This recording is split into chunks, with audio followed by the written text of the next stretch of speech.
il faut que tout le monde y comprenne que c'est une élection très importante sur tout le plan. Pourquoi ça va être très important? Parce que la situation économique, sociale, politique va changer très vite. Il prend déjà dans quelle situation il est.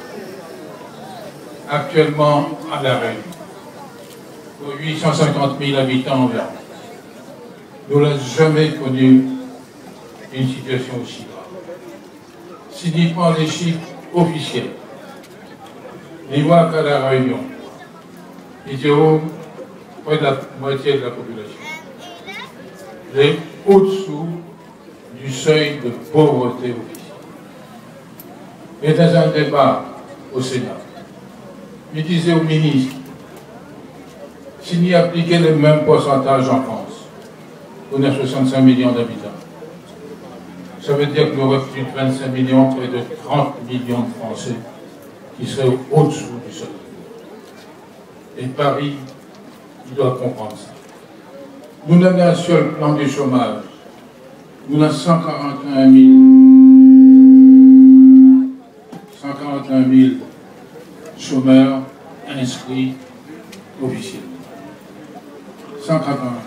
Si nous prenons les gens en âge de travailler, on a 170 000. Ça veut dire qu'il y a des gens qui ont même pu inscrire d'autres au chômage. C'est fait 30%, plus de 30% des années. Oui, on entend à la radio, il dit où la situation en France est grave. On a 3 300 000 chômeurs, 10% de la population active. Mais si vous avez le même pourcentage que nous, ce ne serait pas 10%, mais ce ne serait pas 3 300 000, ce serait 10 millions de chômeurs actuellement. Voilà la situation réelle. Si on y prend, en dehors des chômeurs, si on y prend des jeunes, on a 116 000 illettrés. Ça veut dire que nous avons 116 000 jeunes qui ont été à l'école, qui ont suivi tout le scrutin scolaire.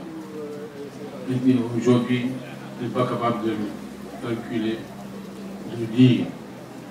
Si on y prend d'autres critères, la gravité de la situation, nous en avons plus de 23 000 demandes de logement social à la rue. Et plus il dit qu'il va construire, moins il fait de logement dans un pays. Si on y prend les entreprises, les TPE, les PME, les très petites et moyennes entreprises, il y en a 10 000 à la rue. Sur les 10 000, il y en a 8 000 qui sont endettés sur l'impôt et sur les cotisations sociales. Et leur dette, c'est 1,2 milliard d'euros. C'est le chiffre officiel. Jamais ils ne pourront rembourser. Voilà la situation dans laquelle il est. Et le mandat municipal, c'est 6 ans. La question que tout le monde se pose, quelle va être la situation dans 6 ans? Eh bien, dans 6 ans, si je regarde les chiffres de l'INSEE qui fait un recensement maintenant, la population de La Réunion augmente tous les ans de 10 000 habitants. Je veux te dire qu'à la fin du mandat municipal, La Réunion aura 60 000 habitants de plus. Et nous n'aurons dépassé les 900 000. Si je regarde la presse, à la fin de l'école secondaire, on a le baccalauréat. Tous les ans, on a combien? Il y a près de 10 000 jeunes qui passent le baccalauréat. Et pour ça que je dois dire. Puisque les jeunes à La Réunion, il y a plus de 50% officiellement au chômage, avec ou sans diplôme. Eh bien, dans 6 ans, quelle va être notre situation? Ça, c'est la situation économique. Mais les rendez-vous que nous donnons, c'est des rendez-vous qui vont être échelonnés de 2014 à 2020, tous les ans. D'abord, sur le plan du fonctionnement de la commune. On a un budget.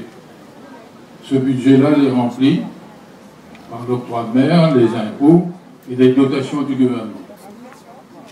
Le gouvernement l'a annoncé il y a quelques jours. Pour des raisons d'économie, de déficit, il va supprimer, il va diminuer les dotations de l'État aux communes, aux départements et aux régions. 2014, 2015, 2016. Ça veut dire que les communes, le département et les autres n'auront moins de crédit alors que la situation s'aggrave et que la population augmente. Pas seulement les diminutions annoncées des dotations de l'État. Ils votent le 30 mars.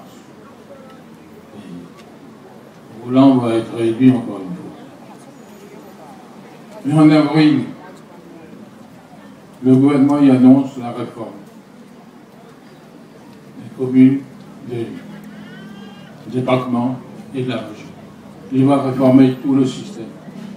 Il va augmenter les compétences des régions, sans amener les crédits supplémentaires pour réaliser ça. Il annonce en avril, parce qu'il veut que la loi est votée au Parlement, au Sénat et à l'Assemblée nationale en octobre, novembre de cette année. S'il n'y prend un autre cas, au mois de juillet de cette année, le gouvernement il veut répondre à l'Union européenne parce que l'Union européenne a décidé de supprimer l'octroi de mer en 2020 au plus tard. Donc, il demande au gouvernement français prépare les étapes pour la suppression de l'octroi de mer. Même s'il prend une commune comme Trondheim, l'octroi de mer, c'est 42% de son budget. Ça veut dire qu'il va connaître un mandat municipal en diminution de l'octroi de mer. S'il y prend un autre cas, regarde toute la Réunion. Je suppose qu'en dehors du port, où je vais seulement regarder, 24 communes de l'île, les 23 de l'île 24, les planter en canne à sucre. Et la canne à sucre est cultivée à la Réunion depuis plus de 3 siècles.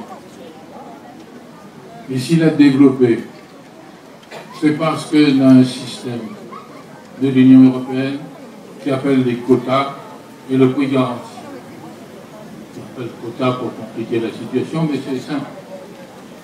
L'Union européenne, en France, dans les départements d'outre-mer, nous donne à où un quota, c'est-à-dire un tonnage. Et le tonnage de la Réunion, c'est 300 000 tonnes de sucre. Il y dit où? Pas moins que le sucre. Jusqu'à 300 000 tonnes, si vous n'arrivez pas à vendre, le quota il joue et l'Union européenne il paye votre sucre au prix garanti. Eh bien, à la suite de la mondialisation de la plainte de l'OMC, ce système de quotas et de prix garanti les supprimé. Et les supprimer quand? En 2017. À la moitié du mandat municipal, le quota est supprimé, le prix garanti est supprimé. Et ça veut dire où à la Réunion? Votre sucre, vendez-le dans le monde. À quel prix? C'est un prix garanti. C'est le prix mondial. Comment nous va faire pour vendre notre sucre alors que des pays comme le Brésil, l'Australie, la Thaïlande, ils mettent au prix mondial un prix largement plus bas que le prix du sucre de la Réunion. Ça concerne combien de personnes? Ça veut dire 7000 planteurs, des ouvriers agricoles.